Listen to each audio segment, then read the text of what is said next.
એક નિશાળમાં શીખ ખાય અને કોઈ બોલે હાક્ષી રામ, જય માતાજી.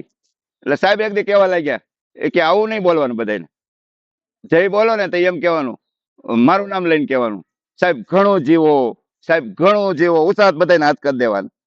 પછી એક દી વાવ ગાળેલી હતી 22 ફૂટની નિશાળમાં, એમાં ડોલ વહી ગઈ. બધા છોકરાઓને કીધું કે ભાઈ તમે ડોલ કોણામાંથી છોકરું કયો છોકરો લઈ આવશે? બધા છોકરાઓ કે અમે ન ઉતરી હગી. સાહેબ તમે ઉતરો. પછી સાહેબ ને ઉતાર્યા અંદર દોરડું બાંધી, અને એમાં અચાનક 22 ફૂટનો ખાડો હતો. 12 ફૂટે પહોંચવા આવ્યા ને નીચે, ત્યાં કોક એકાદા છોકરાઓને શીખ આવી. શીખ આવી ને ત્યાં હાક્ષી બોલીને પછી બધા છોકરાઓએ ઉચ્ચાત કરીને કહી દીધું દોરડું મૂકીને, ઘણું જીવો સાહેબ, ઘણું જીવો સાહેબ. 22 ફૂટના ખાડામાં હેઠા. સાહેબે કીધું દોરડું કામ મૂકી દીધું? સાહેબ તમે બોલ્યા હતા કે શીખ આવે એટલે ઉત્સાહ કરી દેજો. અમે બધા ઉત્સાહ કરી દીધા, ઉત્સાહ કરી દીધા.